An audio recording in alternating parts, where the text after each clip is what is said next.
성도 여러분 안녕하십니까? 수요일입니다. 오늘도 하나님의 말씀으로 같이 은혜를 나누고자 합니다. 우리는 성공에서보다는 실패에서 더 많은 것을 배울 수 있다는 것을 생각을 할 수 있습니다. 그래서 오늘은 사울 왕의 실패 역사를 살펴보면서 함께 은혜를 나누고자 합니다. 인간의 죄된 욕심은 스스로를 크게 보이려고 하는 경향이 있습니다. 성경에 보니까 사울은 자기를 위해서 그리고 자기 자신을 나타내려고 기념비, 즉 승전비를 세웠습니다. 이것은 바로 교만을 뜻하는 것입니다.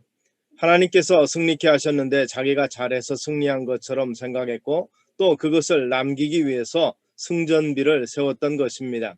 이것은 하나님의 영광을 자기 스스로 취한 것입니다. 사울은 본래는 아주 겸손한 사람이었다고 성경은 기록을 합니다. 그런 사울이 왕이 된 뒤에 교만해지기 시작한 것입니다. 그래서 제사장만이 할 수 있는 번제와 화목제를 자신이 드렸던 것이고 그러한 문제가 결국 하나님의 이 마음이 돌아서게 한, 즉 하나님께서 그를 버리게 된 계기가 됐다고 볼 수 있습니다. 출애굽의 영웅이라고 할 수 있는 모세의 경우도 그러했습니다. 모세가 교만한 마음을 가졌을 때는 애굽 사람을 죽인 살인자가 되어 미디안 광야로 떠나야 했었지만 미디안에서 40년간 목자 생활을 통해 겸비하고 낮아졌을 때에 하나님은 그를 높이 들어 쓰셨던 것입니다. 하나님은 겸손한 자는 들어서 쓰시고 교만한 자는 버리는 분이라는 것을 우리는 잊지 말아야 됩니다.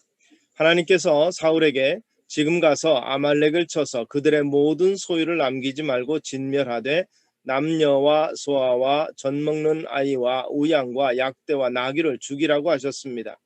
어떻게 보면 너무 잔인한 명령처럼 보입니다. 그러나 하나님의 이 명령은 두 가지 목적이 있었습니다. 첫째는 하나님의 공의를 실천하기 위해서이고, 둘째는 이스라엘로 하여금 죄악과 손을 끊고 그 죄악과 원수가 되게 하려 함이었습니다. 그런데 사울은 거의 순종을 했습니다. 그런데 완전한 순종이 아니라 일부 순종을 한 것이죠. 이것이 문제가 되는 것입니다. 순종에는 온전한 순종이 있을 뿐 이 almost라고 하는 거의 순종이라는 것은 순종이 아닙니다. 이 세상에는 대부분이라는 말을 우리가 쓸 수 있습니다. 대부분 또는 거의 믿고 근접하게 순종하고 거의 성공하고, 그래서 사울은 아말렉을 진멸하되 왕인 아각은 죽이지 않고 사로잡았습니다. 또 양과 소의 가장 좋은 것들을 남겼던 것입니다. 물론 그는 자기대로 하나님께 제물을 바치기 위해서라는 명분을 세웠지만, 그러나 하나님의 말씀을 소홀히 여김입니다. 그래서 하나님은 내가 사울을 세워 왕 삼은 것을 후회하노니라고 말씀하셨습니다. 이것은 이 하나님이 사람처럼 말씀하시고 생각하시는 표현을 쓰는 것으로서 신학적인 용어로서는 신인, 동형, 동선론적 표현이라 이렇게 씁니다.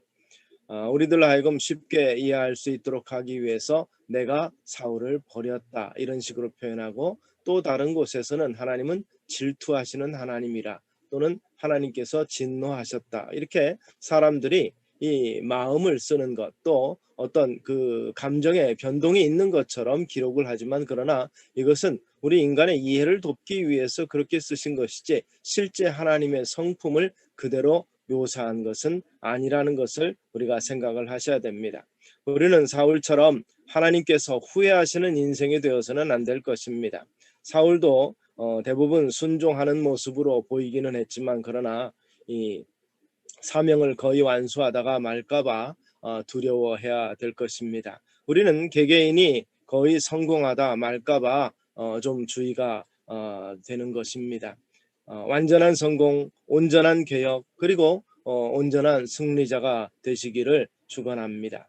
이 하나님께서 기뻐하시는 것이 무엇일까요? 하나님께서는 스스로 작게 여기는 것을 기뻐하십니다. 사울을 들어 쓰실 때 스스로 작게 여겼을 때 하나님께서 부르시지 않았습니까? 이 사무엘은 그렇게 말합니다. 왕이 스스로 작게 여길 그때에 이스라엘 지파의 머리가 되지 아니하셨나이까? 라고 이 사무엘이 반문하며 책망하는 대목이 있습니다. 즉 겸손할 때 하나님께서 크게 들어서 쓰신다는 말씀입니다. 그래서 겸손은 하나님의 귀한 축복을 받는 비결이 됩니다. 모세도 교만할 때는 쓰시지 아니하고 그가 아무리 원했지만 이스라엘의 해방자로 부르시지 않으셨습니다. 그러나 겸손할 때 불러 쓰셨고 사울 왕도 겸손할 때에는 왕으로 쓰셨지만 교만해지자 버리셨던 것입니다. 그리고 하나님의 말씀을 청종하는 것을 기뻐하십니다. 이 사무엘이 다시 한번 책망합니다. 어찌하여 왕이 여호와의 목소리를 청종치 아니하고 탈취하기 위해만 급하여 여호와의 악하게 여기시는 것을 행하였나이까 했습니다. 말씀을 들어야 삽니다. 그러나 교만한 사람은 하나님의 말씀이 귀에 들어오지 않는 것입니다. 우리는 하나님의 말씀을 들어야 될 것입니다. 세 번째로 하나님이 가장 기뻐하시는 것은 순종입니다. 그래서 순종이 제사보다 낫고 듣는 것이 수양의 기름보다 낫다고 했습니다. 성경은 사람보다 하나님을 순종하는 것이 마땅하니라. 사도행전 5장 29절을 통해서 우리에게 이렇게 선포하고 있습니다. 우리는 하나님의 말씀을 순종해야 됩니다. 순종해야 삽니다. 오직 겸손한 자만이 가능합니다. 우리 육신의 소리를 듣지 않고 우리 육체를 쳐서 누를 수 있는 성령의 능력이 필요한 것입니다.